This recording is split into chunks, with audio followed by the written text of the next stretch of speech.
आरक्षण, आप बात करते हैं आरक्षण, आप तो किसी के मरे का भी नहीं छोड़ते।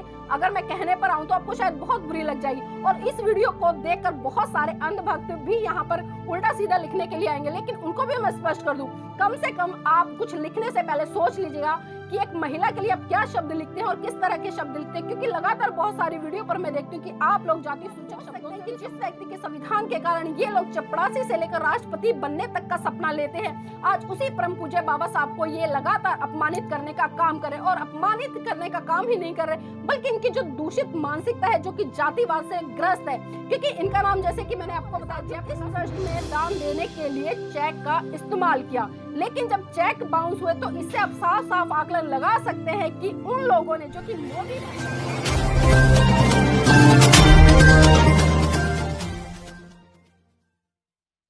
नमस्कार, आप देख रहे हैं एनबी न्यूज 24/7 नीलम बौद्ध के साथ। आज मैं बात करूंगी राम मंदिर को लेकर। जी हां, वही राम मंदिर, जिस राम मंदिर के नाम पर भारतीय जनता पार्टी लगातार हर चुनाव में अपनी राजनीतिक रोटियां सेकने का काम कर रही थी और जिसका मुकदमा लगातार सुप्रीम कोर्ट में काफी सालों से चल रहा था। लेकिन पिछले साल लॉकडाउन में राम मंदिर का जो फैसला आया वो हिंदुओं के फेवर में आया और जैसे ही फैसला आया, भारतीय जनता पार्टी ने तुरंत अयोध्या में राम मंदिर शिलान्यास शुरू कर दिया। और सुप्रीम कोर्ट के फैसले के आने के बाद भारतीय जनता पार्टी और विश्व हिंदू परिषद व आरएसएस के बड़े बड़े नेताओं ने अयोध्या में राम मंदिर का शिलान्यास करवा डाला। जैसे कि आप सभी ने देखा था कि लॉकडाउन के तहत पिछले साल अयोध्या में राम मंदिर के शिलान्यास के लिए देश के माननीय प्रधानमंत्री जी, आरएसएस के बड़े नेता, विश्व हिंदू परिषद के बड़े बड़े नेता और उत्तर प्रदेश के मुख्यमंत्री योगी आदित्यनाथ जी शामिल रहे। और इसी कड़ी को आगे बढ़ाते हुए उन्होंने देश के सभी लोगों से एक अपील की कि राम मंदिर को आगे बढ़ाने के लिए देश की जनता को बढ़ चढ़कर इसमें आर्थिक रूप से सहयोग करना चाहिए। और ऐसा नहीं है साथियों कि भारत के प्रधानमंत्री या आरएसएस या विश्व हिंदू परिषद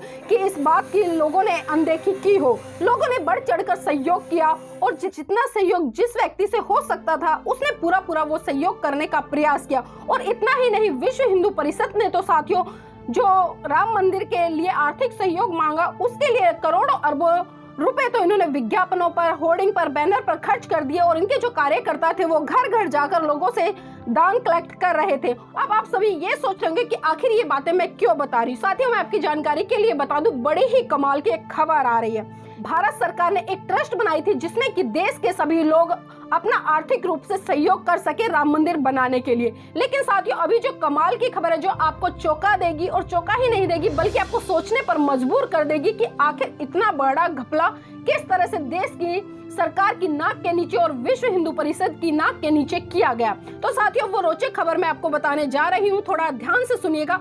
खबर ये है कि विश्व हिंदू परिषद के पास लाखों की संख्या में चेक पहुंचे जो कि राम मंदिर के निर्माण के लिए देश की जनता ने सहयोग के रूप में दिए थे। अब साथियों, बात यह है कि उसमें से 15,000, जी हाँ ध्यान से सुनिएगा आंकड़ा, 15,000 चेक बाउंस हो चुके हैं। और 15,000 जो चेक है उसका लमसम में जो अमाउंट है वो 22 करोड़ रुपए है। जी हाँ साथियों, 22 करोड़। तो आप सोच सकते हैं कि 15,000 चेक बाउंस होना अपने आप में एक बहुत बड़ा सवाल खड़ा करता है। और 15,000 चेक की जो राशि है वो मैंने बताया है आपको 22 करोड़ है। अब आप खुद सोचिए कि राम मंदिर के निर्माण के लिए ना तो मैंने चेक दिए, ना आपने चेक दिए और ना ही जागरूक लोगों ने चेक दिए। अब इसमें चेक देने वाले लोग आखिर कौन थे, तो ये भी सुन लीजिएगा। उसमें चेक देने वाले लोग ज्यादातर मोदी समर्थक थे जो रात दिन नारा लगाते थे, हर हर मोदी, घर घर मोदी।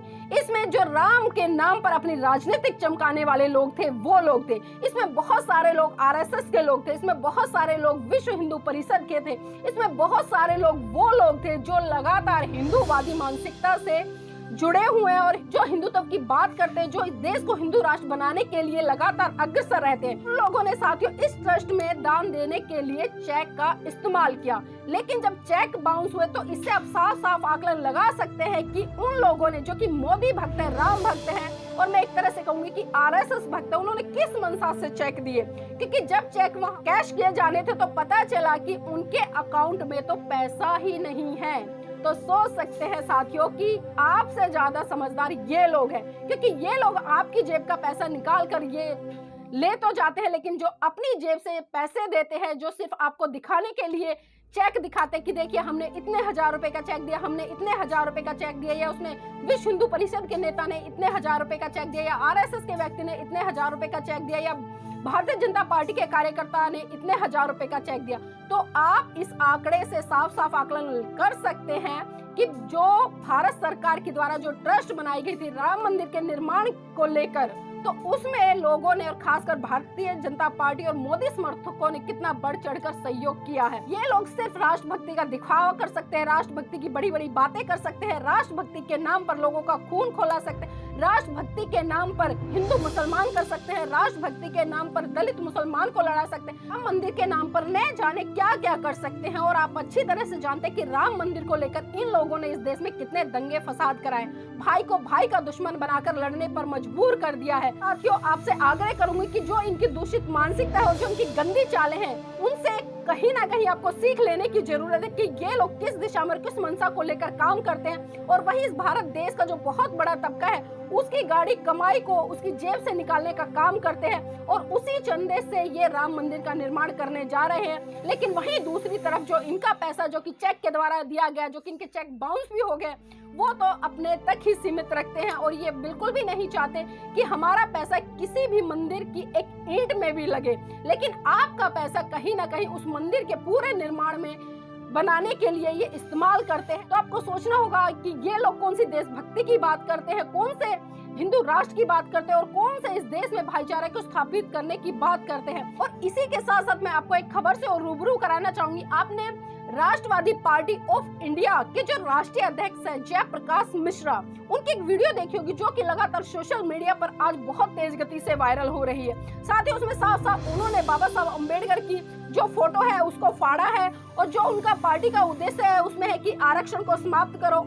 और उन्होंने फोटो फाड़ा ही नहीं है बल्कि उस फोटो में लाइटर से आग भी लगाई और आग लगाने के बाद उस फोटो को जमीन पर डाला है और उस पर पैर से जूते निकालकर मारने का काम किया है। तो आप देख सकते हैं कि जिस परम पूज्य बाबा साहब के संविधान के माध्यम से ये लोग आकर अपनी नई नई पार्टियों का गठन करते हैं, अपनी नई नई पार्टियों को देश के शिखर पर पहुंचाने तक के सपने लेते हैं, अपनी पार्टी के माध्यम से देश के राष्ट्रपति प्रधानमंत्री बनने तक के सपने लेते हैं। तो आप सोच सकते हैं कि जिस व्यक्ति के संविधान के कारण ये लोग चपरासी से लेकर राष्ट्रपति बनने तक का सपना लेते हैं, आज उसी परम पूज्य बाबा साहब को ये लगातार अपमानित करने का काम करे। और अपमानित करने का काम ही नहीं कर रहे बल्कि इनकी जो दूषित मानसिकता है जो कि जातिवाद से ग्रस्त है, क्योंकि इनका नाम जैसे कि मैंने आपको बताया जयप्रकाश मिश्रा है और मिश्रा होने के नाते आप समझ सकते हैं कि ये कौन सी वर्ण व्यवस्था से आते हैं और उनकी जो मानसिक सोच है वो कितनी है।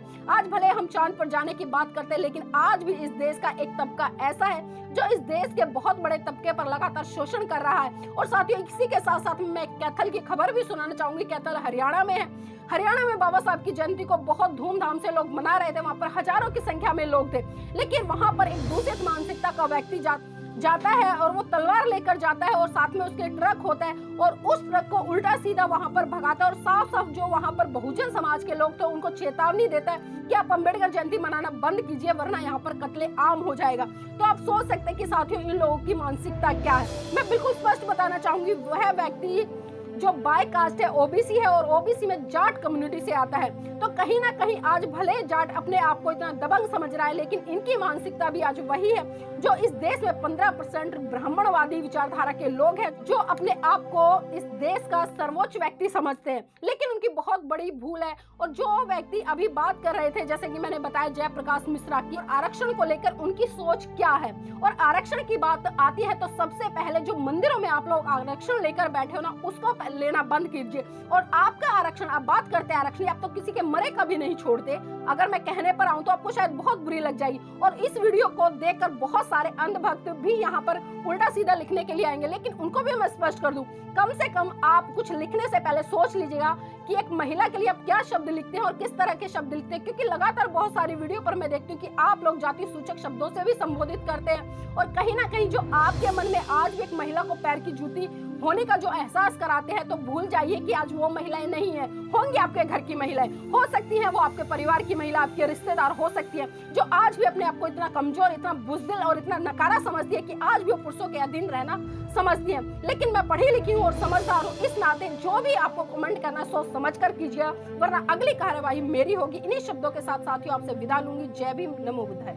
अपना चैनल, आपका चैनल, समाज का चैनल, देश का चैनल एनबी न्यूज 24/7 को आप लाइक करें, सब्सक्राइब करें और ज्यादा से ज्यादा इसकी वीडियो को शेयर करें ताकि हर खबर को मैं आप तक आसानी से